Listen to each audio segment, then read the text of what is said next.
Hi friends, it's Brittany Ink & Papyrus and welcome back to my channel. I'm so excited you're here with me today because we are doing a spin off of one of my favorite projects. Just maybe a couple of months ago, I did a video on DIY Tim Holtz-inspired junk journal ephemera, where we take real Tim Holtz pieces and use them to inspire us to create similar pieces of ephemera with sort of the vintage steampunk vibes. It seemed like you guys really liked it, and one of you wonderful people suggested that I do the same with, but put a Christmas take on it. So that is exactly what we are doing today. Of course, these aren't going to look like genuine Tim Holtz pieces of ephemera. The point is to use his pieces as inspiration, whether they be bag tags, postage stamps, maps, specimen cards, whatever the heck they are, and put your own spin on it so that you can sort of make these fit any style journal that you are currently working on. And that's what we're doing today, except we are putting a Christmas twist on all of this. You'll see as I start actually mass making these pieces, the creativity really starts flowing, and I just really enjoy the process, and I hope you do too. So first, I just want to start by going through some of Tim Holtz ephemera and sort of gathering some inspiration for some like pieces ephemera we can make that kind of have a Christmas theme or element to them, okay? So, of course, not all of his stuff can be remade. There are some things that you just can't do without a printer, or there's a level of detail maybe we can't recreate. But all of these pieces we can kind of gather inspiration and kind of carry over themes and just kind of the vintagey vibe of things. So first thing, it's no accident. I was like looking through this for ideas, is a postage stamp. And I know we made postage stamps in the last Tim Holtz video that I did. I have our Tim Holtz inspired, right? Because these are our own pieces. I'm not saying you're going to be able to recreate his ephemera exactly, right? Of course, that's not the case, but we can use his style to inspire us. Okay. Advertisements, absolutely. I personally, I don't know if you watched my last video, but I really enjoy recreating advertisements, and I oftentimes make these mixed media kind of, where I will do some stamping and then maybe even some hand drawing myself. These almost kind of remind me of tea cards, where you would hand sort of like, they're basically like mini kind of business cards, where you're going to do an advertisement for a company or a product, say a little bit about the product, and then like the address of the business or the person that is handing these out. So these are super fun. When I saw this, I first thought, well, like we should create an advertisement for like Christmas lights almost, or like a Christmas light hanging service. So some of this is going to be limited by what supplies you have, right? But just look at the supplies you have in your stamps. There are a bunch of bulbs here, trees, we have some presents. We could do, with the wreath and just the presents alone, we could do like a little advertisement for like a mall, like sit with Santa, or like pictures with Santa. The poinsettia, we could do an advertisement for like a floral shop. When I saw this specimen, and I obviously cut into it. When I saw this, I obviously have, butterflies and moths and a ton of stamps and stuff. But what kind of specimen card could we make that would be Christmas themed? And I was thinking, what if we did like a, I call this specimen card. It's not really a specimen card. I don't know what you call it. It's a card with a variety of species of things. But wouldn't it be cute if we made a card like this and put all of like Santa's reindeer, right? I actually have a stamp that says, that's like, Donner, Blitzen, like Prancer, all the reindeer. Sorry, I'm like thinking and trying to find the stamp. But you know, we could do something like that. So just use, this is not about, you know, replicating the Tim Holtz ephemera, because we'll never be able to do that. But I suggest if you do have any of Tim Holtz ephemera, or you can look online, which I do all the time because I obviously don't buy all of the ephemera packs. It's not in the budget for me. But if you pull up images of ephemera pieces from the various collections, you can totally use this to inspire you. So we're starting out with a project I know you all can do, and I know you all have the supplies to do it. We're starting off super simple with postage stamps. Cut yourself some pieces of cardstock. You'll see I have varying sizes of cardstock. I wanted some large, some oversized postage stamps and some smaller ones.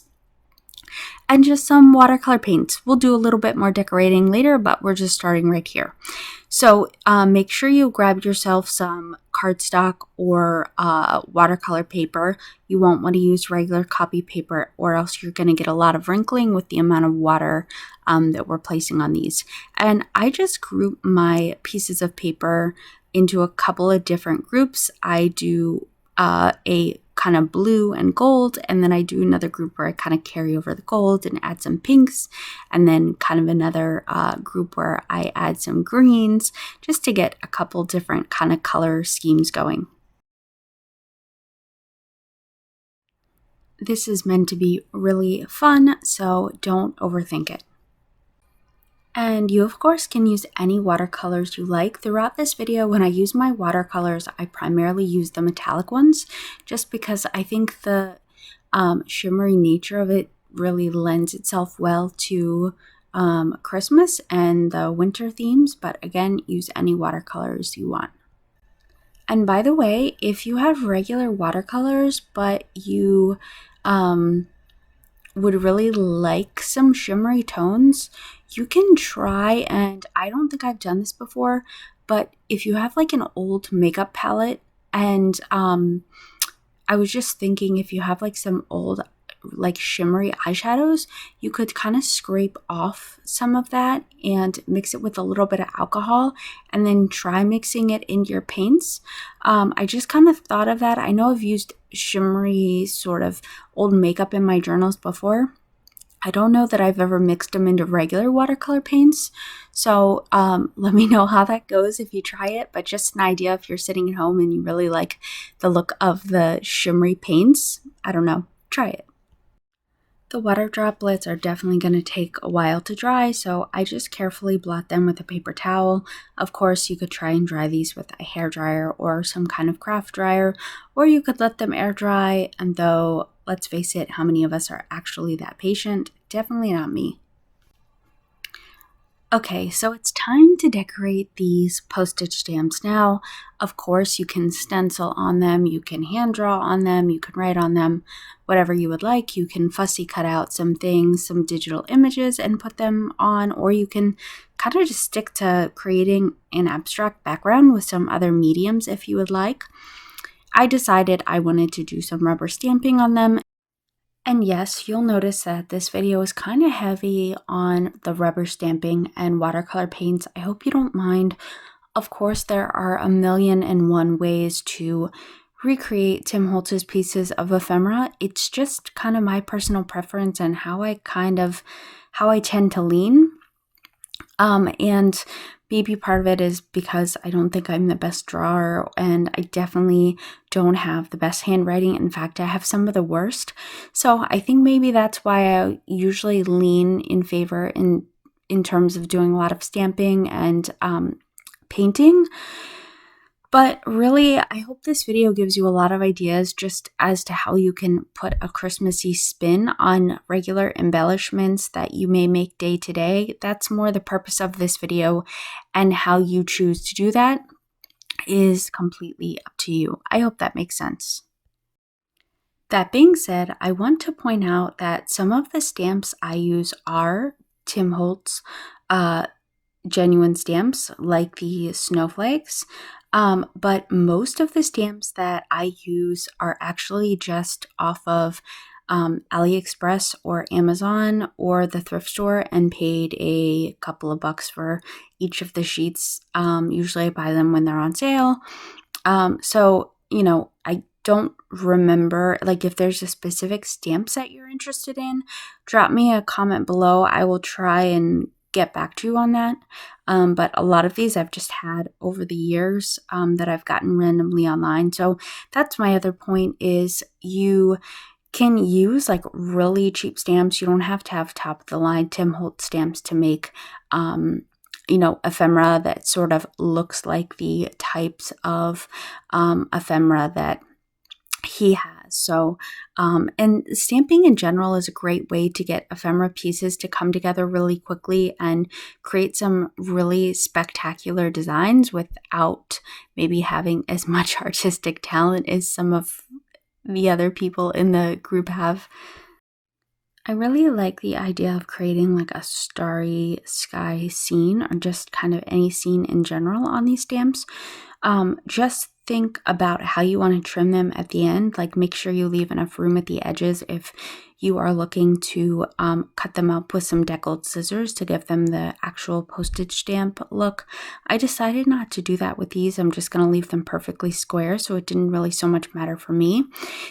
The other thing I really like to do to create a scene and the kind of 3D sort of look is you'll see that I group a lot of stamps together, and so I basically am stamping off the page or the stamp so that the stamp is kind of stamped onto or off the edge. I don't know why, but especially with the snowflakes and the trees, it just makes it look a lot more interesting and dimensional as opposed to it looking flat. I also think it gives them depth. So, for example, when I was stamping the trees, I stamped some trees that had the entire stamp and some next to it that only had half the tree, and I think it just gives a perception of depth. I would also say when you're making these, don't worry about not sticking to complete vintage themes or using brighter colors, because some of the pieces of ephemera I've made, my favorite have been like pinks and greens and things that you wouldn't traditionally find in a Tim Holtz ephemera pack. You can always go around something with brown ink too, to kind of dull things down a little bit if you want, or make them a little bit more neutral. But I say just have fun and go with it. You'll surprise yourself, like especially, Christmas, where we typically think of as being red and, green and gold and things like that. And I did try in general to stick with those tones, but like I said, some of my favorite pieces of ephemera I made were bright pink, bright green. So I don't know, just roll with it. Whatever is making your heart happy today and whatever you feel is inspiring to you, you should stick with it. Finally, I add a few of those little postage lines to make it look more like a stamp. This is the point at which you could also, of course, cut the edges with some deckled scissors and ink them up. And this is probably also the point in time where you're like, let's get on with it. Okay, we've finally made enough postage stamps to last us a lifetime. Let's move on. So that's exactly what I'm going to do.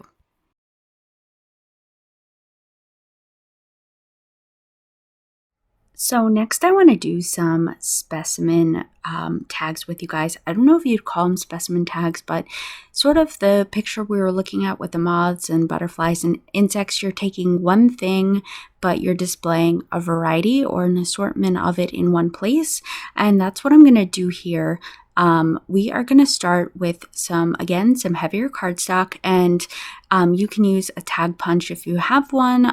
I am just going to get my scissors out and just cut along the top to create kind of a square edge look, and then we will get to splattering a background. You can get out some ink daubers and ink these up if you would like. You can color on a background. I have these beautiful metallic watercolor paints I'm obsessed with, so naturally I am just going to splatter some paint on it, just like I did with the postage stamps. In order to get a really good background going, I just basically took some clean water and splashed some and swirled some around. I want to keep the background really light and airy because I know I'm going to be coloring over top of, I'm going to be stamping, doing some doodles, and coloring over top of some of the stamps with my aquarelle watercolor pencil. So I don't want to have too much pigment on there that I am competing with. I really think these look best the less fuss you give them. Make sure you leave plenty of white space. Don't, like, if you create large blobs, I would recommend kind of shifting them back and forth and turning them upside down to let them kind of bleed down. I really like that. And make sure you're bleeding in some different colors along the way. I think that also looks really nice. I kind of already knew the types of specimens or things I would want to put on the card, and knowing that helped me choose my color scheme.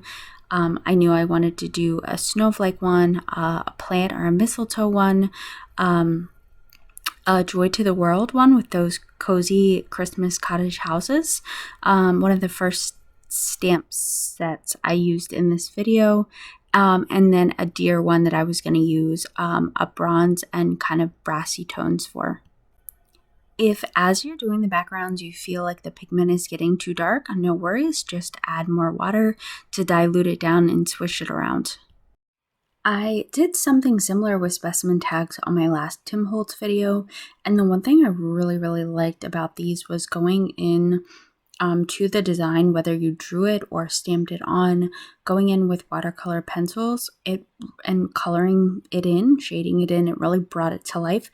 So the one thing I will tell you is I would definitely recommend stamping with some stamps that have some white space where you can actually shade some things. If you don't, you're using another kind of stamp set, that's totally fine. Maybe doing a little bit of shading and stuff around the stamps to sort of highlight them or make them the focal point, some faux stitching around the edges, doodling, something like that to really bring these to life and personalize them, I think is really nice. I will say the snowflakes did not have much in the way of white space in them, but I end up just creating some little balls and like circles around the snowflake edges. You'll see in a little bit. But yeah, this was probably the stamp with the least amount of white space. But you can always kind of decorate them like I was talking about, shading around them, adding little doodles to them. One of the plant stamp sets I use on the green tag also didn't have a whole lot of white space, so I ended up just kind of free drawing by hand rather, like some branches and some other things that I think kind of complemented the stamp itself, so there are always options. If you want to make sure you get the crispest stamp possible, make sure your tags are fully dried before stamping them. Obviously, if you don't mind a little bit of a blurrier stamp, feel free to stamp them while they're still a little damp. This pine stamp I got, I absolutely love it, but it's huge and has a ton of different designs in it, and it makes it a little difficult when you're trying to stamp in a really small space. So if that happens to you, I find that actually taking a small little stamp pad and just stamping directly on the stamp with it sitting face up and then bringing your tag to it to do stamping works really well, though it also tends not to be the most crisp stamp. You'll see I kind of got better at it as I went. That's totally fine. It's okay. We're going to do some decorating and some shading a little bit later. Right now, I just want to get the actual stamping part of this done. By the way, I think the deer that I did the stamping of that tag on, this is probably the best example of a stamp with a lot of white space and a lot of areas that you can kind of color in and bring to life. In terms of talking about like the ideal stamp to use on these specimen cards. But yeah, really any stamps work.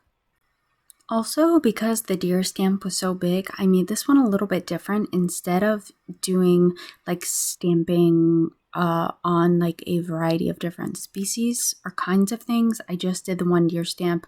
So I stamped some plant material and stuff beneath him, but yeah, I guess I kind of broke the rules on this one. I really found the process of making these tags so relaxing, and I think if you doodle around the stamps and shade them and kind of hand draw on them, I think you're going to be even happier with the results.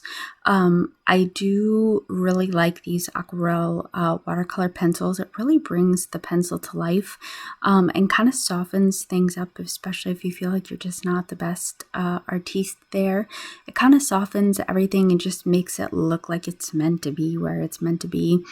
But anyways, once I am done shading and doodling these, which that deer actually took me a long time. Sorry, that's why I had to speed this up and put this in like 5 times speed, or else we'd be here all day together.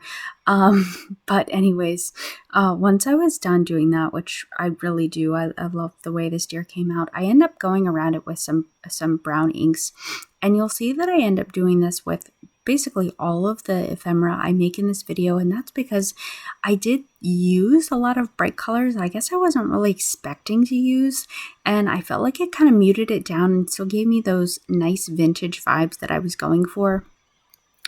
That's just kind of the Christmas journal that I'm currently working in right now, so that's really what I wanted from this. But it's amazing, like you can take like the brightest colors, and if you just mute it down with a little bit of brown ink, all of a sudden it looks vintage. So yeah, you definitely don't have to ink all your stuff, but that's just why I ended up inking a lot of mine. I still felt like these tags were a little bit incomplete, and I wanted to give them a little bit more of a handmade look, so I decided to put a sentiment on each. And I start with the pink one with all of the cozy cottages, and it just reminded me of all the houses kind of lit up and happy on Christmas Eve, and so I thought Joy to the World would be perfect for this one. The next one, of course, Baby It's Cold Outside, because of all of the snowflakes and the lustrous metallic iced kind of look of it all. The plant-based one, of course, it had to be Meet Me Under the Mistletoe. I mean, I don't even know if this one actually has mistletoe on it, but it's just the green plant nature of it all, and the branches up at the top of the tag, which I actually quite like, by the way. And I wasn't sure what I was going to do with the deer one, maybe something from Rudolph the Red-Nosed Reindeer, but no, I realized that this guy in this nice pink bright sweater and with his antlers all festive and decorated, I had to go with Making Spirits Bright. It's just what made sense to me. Now, of course, you could take this a step further and put a hole at the top and either sew some ribbon or tie some ribbon to make a tag, and maybe I'll end up doing that, but I really liked the way the tags just kind of looked as is, and I didn't feel like they needed anything else. Maybe they would look better with the topper, but I think I'm going to play it by ear and decide what I'm doing with each of these individually, and then decide to add to it or not. And that's the beauty of these pieces, is if you make a base and make some ephemera pieces to put in your journal, you can always doll them up and add little touches to them later, depending on what journal you're working in. I really found the process of making these tags so relaxing, and I think if you doodle around the stamps and shade them and kind of hand draw on them, I think you're going to be even happier with the results. I do really like these aquarelle watercolor pencils. It really brings the pencil to life and kind of softens things up, especially if you feel like you're just not the best artiste there. It kind of softens everything and just makes it look like it's meant to be where it's meant to be. But anyways, once I am done shading and doodling these, which that deer actually took me a long time. Sorry, that's why I had to speed this up and put this in like 5 times speed, or else we'd be here all day together. But anyways, once I was done doing that, which I really do, I love the way this deer came out, I end up going around it with some brown inks, and you'll see that I end up doing this with basically all of the ephemera I make in this video, and that's because I did use a lot of bright colors I guess I wasn't really expecting to use, and I felt like it kind of muted it down and still gave me those nice vintage vibes that I was going for.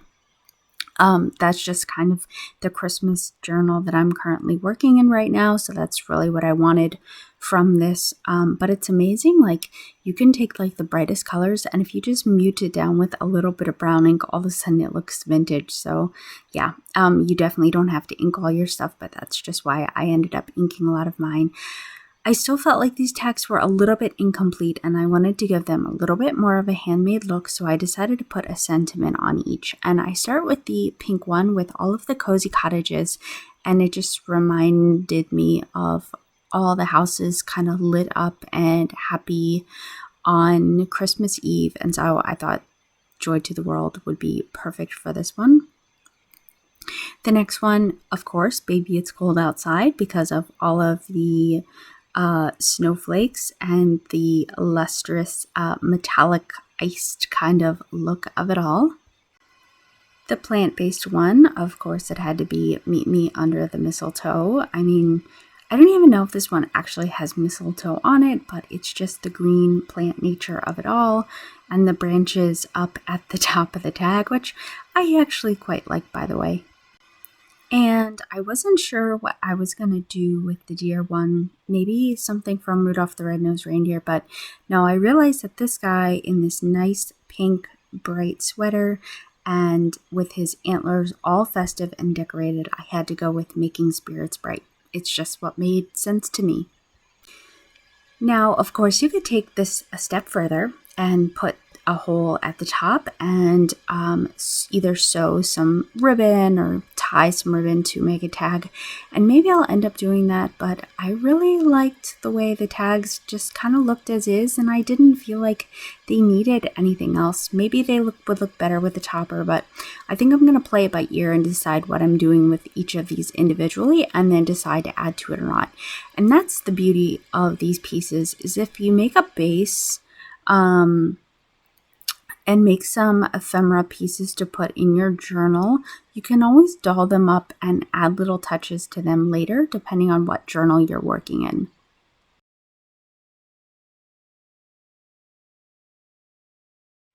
So, a serious question for you. What would a Tim Holtz ephemera set be without paint strips? It would be nothing, right? And lucky for me, they're literally my favorite thing to make, so any excuse to make paint strips, I'm down. You may think of them as boring swatch strips, but there's so many ways you can customize these and decorate them up if you would like. So that is exactly what we are going to do. First, obviously, you just want to start with a couple of thin white cardstock strips and then grab your favorite watercolor paint of choice.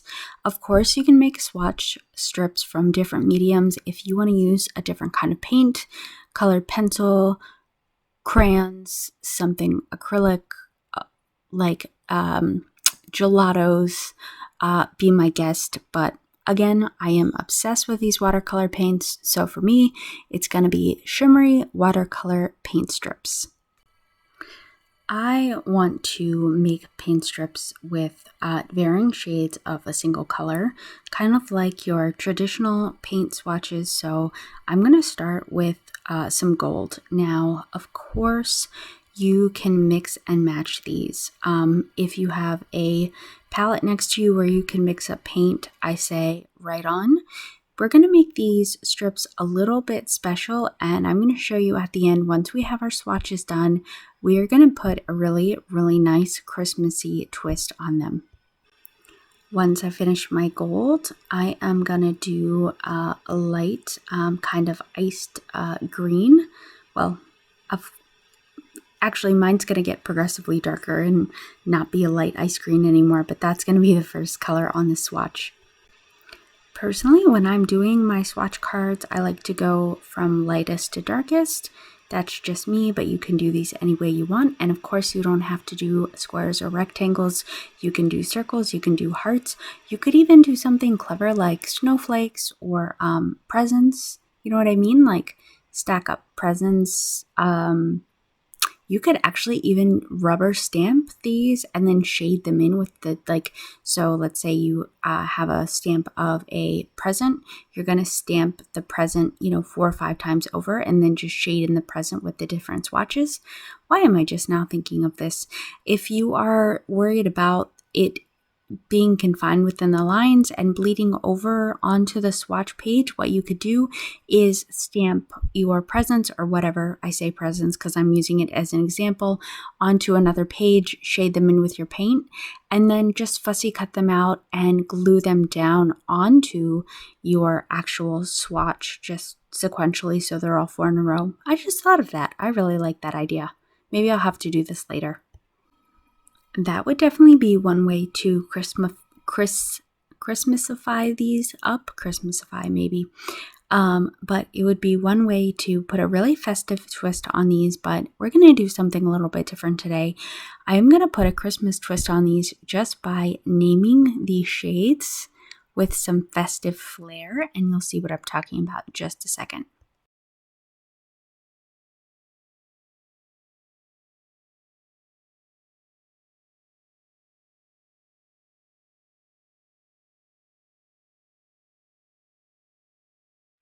So the way we're going to make these festive is by giving the paints very festive names. So first I start with this gold swatch, and we're going to start by naming the first shade Champagne, and it's just going to get even better from there. Now, I'm not going to lie, I got stuck on a couple of these shades and I consulted Google. You can consult Grok and just say, give me festive names of, gold colors, or give me a list of gold colors with the names being Christmas oriented, something like that. And the names that it spit out were like so fabulous. So some of these are my own and some of them I consulted from the internet. You'll see we have Candlelight Gold there, and Gilded Fir Gold, Champagne, and Bronze Star, which I thought was absolutely perfect. Okay, on to the next swatch. So for our greens, I came up with Wreath Green, Fir Tree, Mistletoe, of course, and that dark green with hues of like a metallic black is going to be Winter Pine Glow. I had a whole lot of fun with these pink ones. I knew the third swatch down had to be Peppermint, so it's okay not to go in order. For the other ones, I came up with a Sugar Plum Fairy, Frosted Rose, and Ballerina Slipper. As for those pretty metallic blue ones, I came up with Midnight Mass, Winter Solstice, Ice Palace, and Frozen Aurora. Is that right? Sorry, I forgot. You can see as I wrote there. And finally, for those beautiful purple ones, I came up with Frosted Amethyst, Figgy Pudding, right? Aurora Velvet, and Iced Mulberry. I'm not going to lie, some of those did not come directly from me. They came from AI and the internet, but nevertheless, I am thrilled with the selection. These names are so festive. Some of them I had a lot of fun coming up with, and some of them I never would have thought of myself in a million years.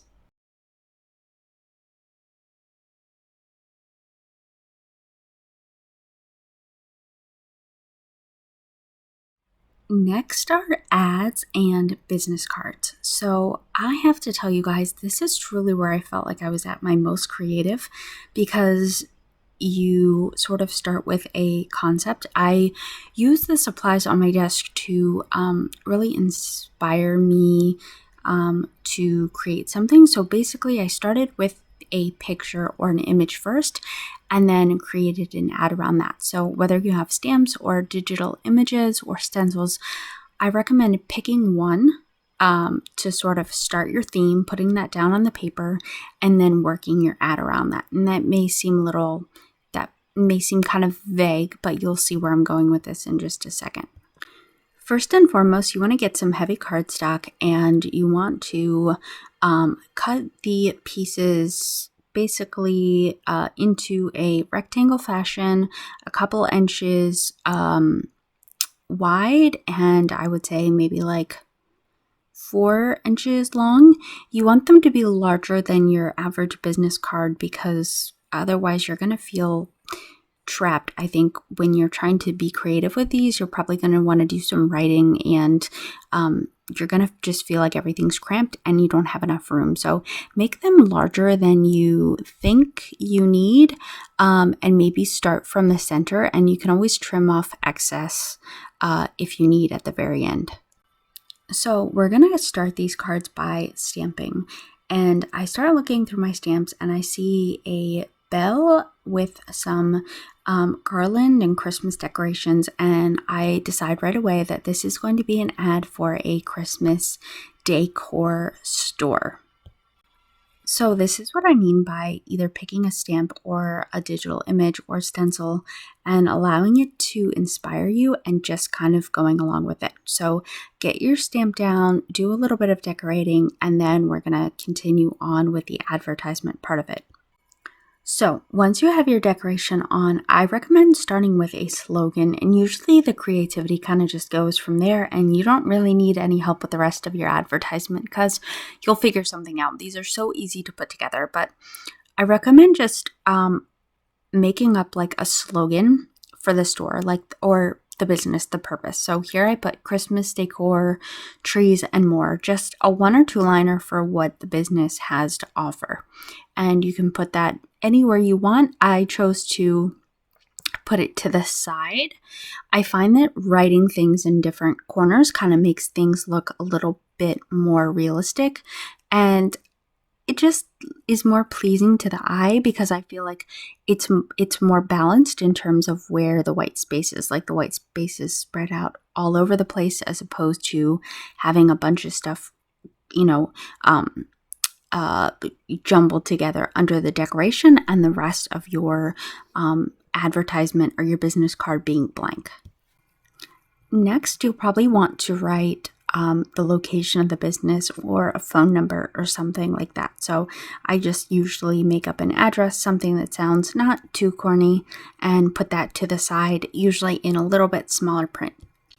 Of course, if you want to write in different fonts or even put some different stamping, if you have addresses and numbers and you want to stamp those, I think that would look really, really nice.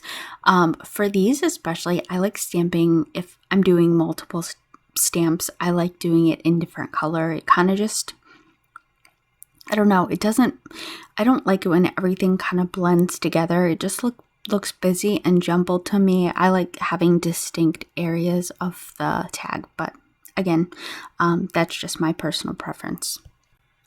Finally, after that, I like to write kind of a slogan or a business motto. This is where you can get really creative. Something aside from, so I like to have a distinct area where I write kind of what the business has to offer, and then I'll write like a slogan or a 1 or 2 liner about why the business is the best. So here I just wrote excellent prices, even better service, something like that.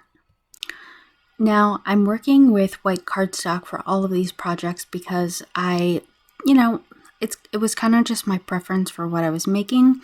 I knew I'd be using a lot of watercolor paint and it's probably not going to show up well up against brown or a tan cardstock, so that's why I chose white. But at the same time, these are supposed to be vintage and distressed, so I do end up inking most of them.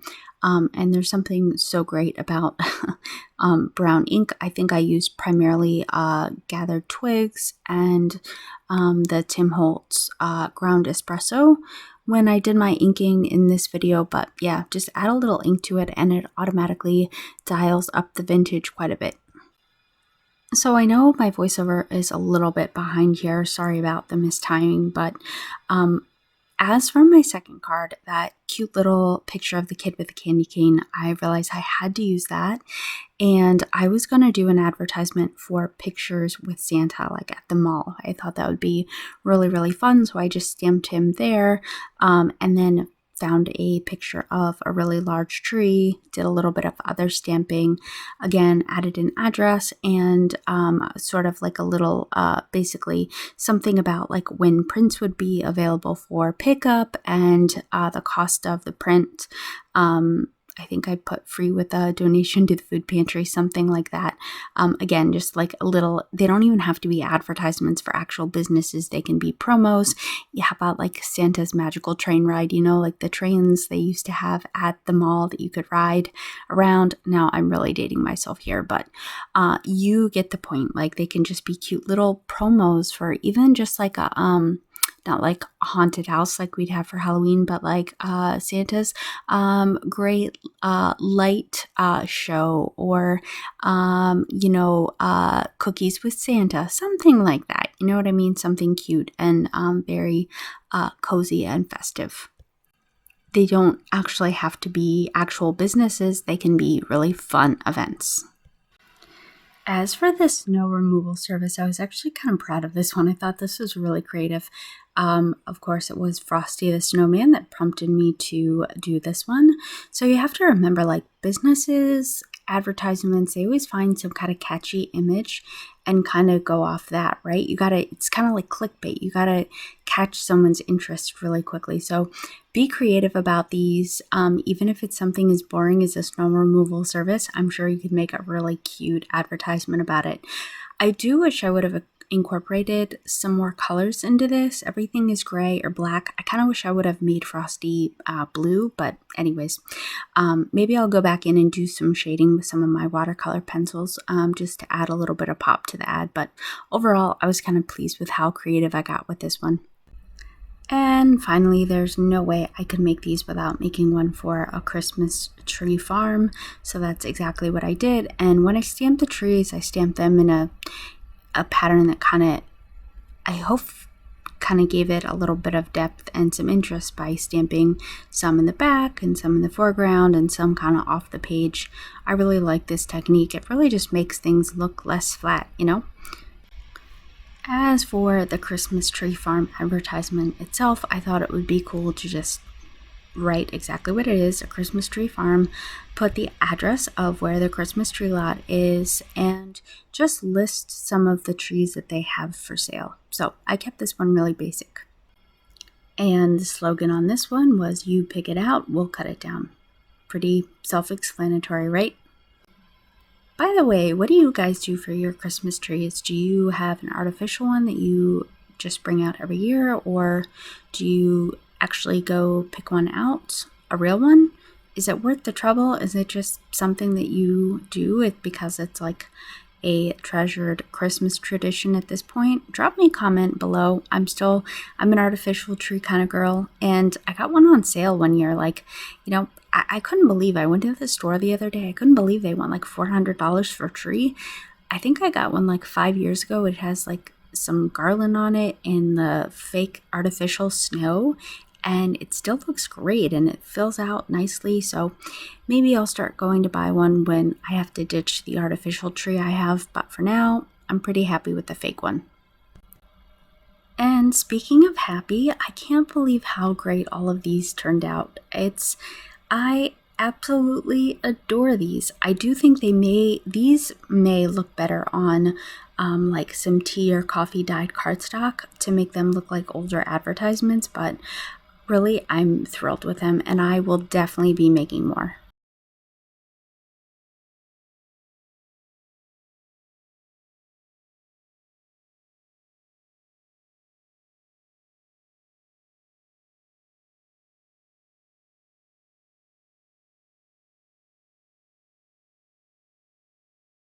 So last but not least, we have magical tickets. Now, why magical, you ask? Well, one, because they're Christmas themed, and also because we are not measuring these. Let me show you.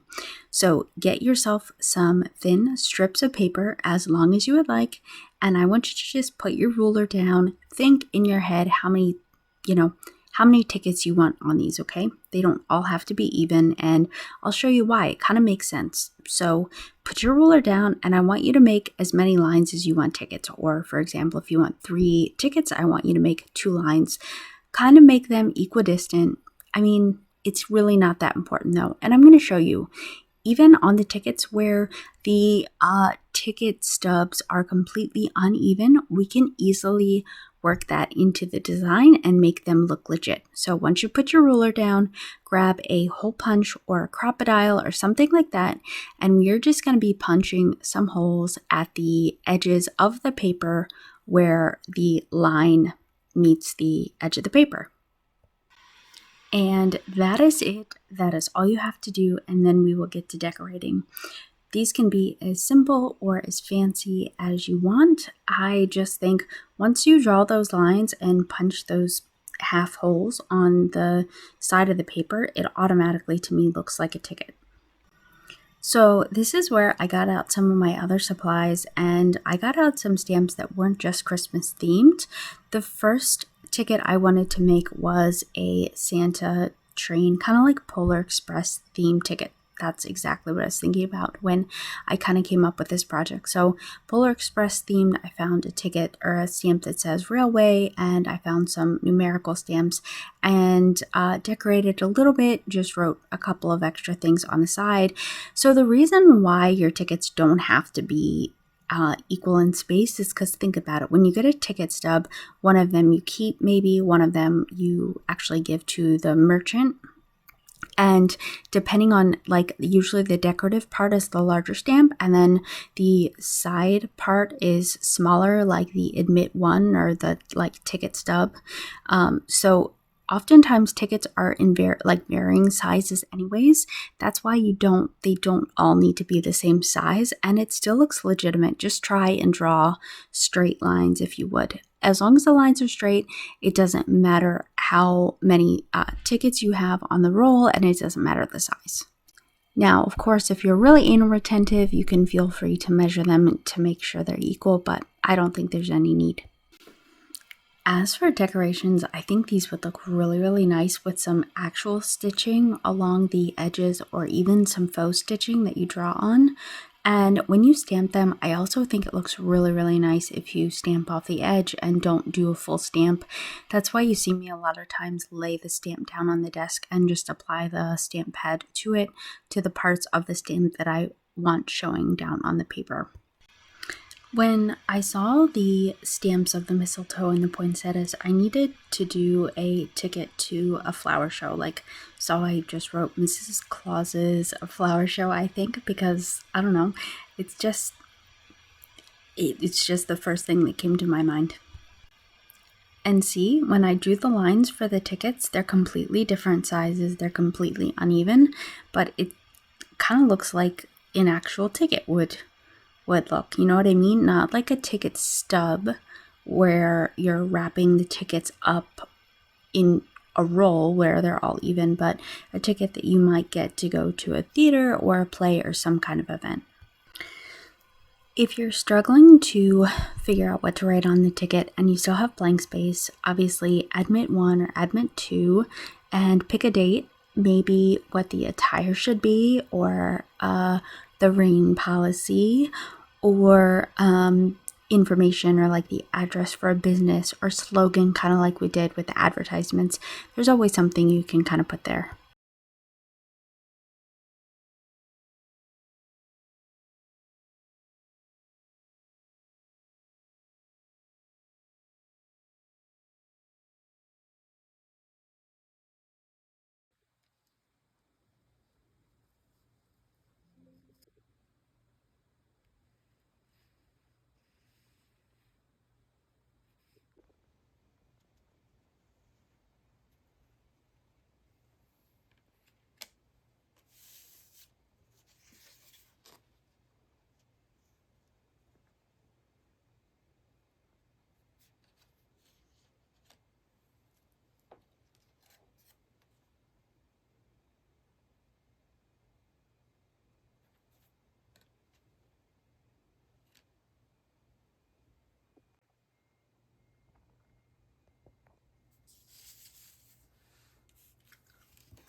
So I have done a few off camera, a few more pieces, and I want to show you guys. I'm so excited to put these in my journals. So I made a couple random pieces. This is just, I created a circle, and if you don't have like a little, whatchamacallit, doohickey, that, it's not called the doohickey, but it allows you to create a perfect circle.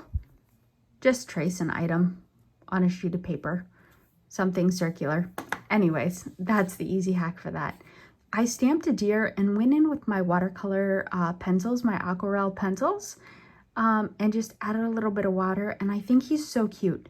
Some of the Tim Holtz pack just have these random kind of pieces that are just inspiring. They sort of, I don't know, they don't necessarily serve a purpose. They're just really, really cute, and that's what I think of this reindeer. Okay, next I created some tickets. You know, the Tim Holtz packs usually have tickets in them, and in this case, you probably saw on camera, I just cut out some really thin pieces of cardstock, trimmed them down a little bit more to size, and then took my Crocodile Big Bite after I traced some lines with my ruler and punched holes right on each side of the line to make it look like a ticket. I stamped some plants on this one. I was like, this looks like it would be a Christmas floral show. So that's what I did. This one was, I thought, well, I will make this into a railway ticket, like a Santa train, you know, like at the mall. Santa's Magic Railway. I stamped some, like, it actually looks like a real ticket if it has some weird like ink spots and marks on it, I think. So I stamped the very top of the numerical stamp there. I really like that. Oh, and then this one, of course, was, I also made this off camera. This was just some random stamping I did, and I thought I will do a Santa shop tour, you know, like to his workshop. So I thought that was really cute. A lot of the Tim Holtz pack have numbers and dates just randomly. So I have a stamp that is blank and it just says an O for number. And so I just fussy cut them out and wrote December 25th.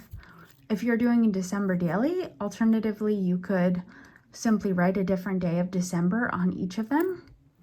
But I think this is just going to be a really cute little addition to my journals. This is one of the little business cards I made. I just stamped poinsettias all over it and just made a little advertisement. Fresh poinsettias, 50 cents per plant. Here's some more of the advertisements I made. I kind of got really creative and silly with these, but I basically did just put down some stamps and thought, what does this remind me of? And this, you know, reminded me of Christmas decor. So this is supposed to be an ad for a Christmas shop. And I simply put an address on there and a little slogan for each of them. This is an advertisement for a tree farm. Again, just put down some stamps and I guarantee you'll think of something. Little slogan, you pick it out, we cut it down. And then just put the types of trees they sell up against a little fence. I have this cute picture of the snowman and I thought I gotta do a snow removal service. I don't know why I picked this stamp up here. I cut the stamp off, or I only stamped part of it, but it looks like gears to me, and I thought, well, you know, like some kind of tractor or something, some kind of machine. Okay, snow removal service. And I put, we'll take a load off. Service available for hire by individuals or municipalities, and put a number there to call. I saw this little kid with a candy cane in my stamp stash, and I thought, how about photos with Santa? The other thing I think gives these a lot of character is just putting different stamps of different colors, and sometimes unexpected colors, maybe even colors you don't think would go together, because the point of an advertisement anyways is to be really eye-catching, right? So these are pictures with Santa. I added the day and the cost per photo, and a little sentiment, photos available same day. Or prints available same day. This, I did some stamping and I thought, oh, how about a package wrapping service? We'll wrap, wheel wrap will wrap, and it should say, and put a bow on your packages. Whoops. Well, I guess this advertisement has a typo. Here are the festive tags I made. Now, I distressed this paper with watercolor. I kind of wish I would have made some distressed with coffee or some darker inks, but you know, I can always do that in the future. I'm definitely not done making these season. But put me under the mistletoe with some pine, some trees. I just drew these up here by hand with my aquarelle Stabilo or aquarelle pencils, watercolor pencils, and added a little water there. Again, I added a little sentiment. I just stamped some snowflakes and dolled them up a little bit with pencil. I love these house stamps. They just feel so cozy to me. And again, just added some circles. I love this deer stamp. I had a lot of fun. I think it livened the tag up so much to decorate him. Gave him a nice pink scarf. I could not be happier with this. I love these tags so much.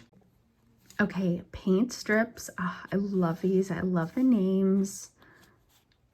I could not be more thrilled with these. You can always do some more decorating, but there's something so lovely with the simplicity of these that I don't want to. I want to leave them as is. I love the names of the colors. See, and the squares are not perfect. There's no need to make them perfect. They're swatch cards. There's something very whimsical and magical about a little bit of, you know, a little bit of an odd shape or a little bit of bleed through there. So guys, I hope you really enjoyed this video. I hope this really inspired you to make some new pieces of ephemera for your Christmas journals. This was an absolute blast for me, and I hope it was for you too. You know, I definitely want to make some different, some more pieces of ephemera on some different things other than the white cardstock. But I am really happy with how these turned out. I probably will be making more, and maybe I'll make just a very short video, not of the process, because let's face it, most of these are made like via really simple techniques, but just a video showing you an updated look at some of the new pieces of ephemera I've made to hopefully give you some more ideas. Let me know what you thought about this. If there are other types of ephemera you would like to see, especially sort of Tim Holtz-inspired ephemera that you may find in the Tim Holtz packs. If you enjoyed this and you want to see more of Ink and Papyrus, please hit that like and subscribe button, and I can't wait to see you the next time.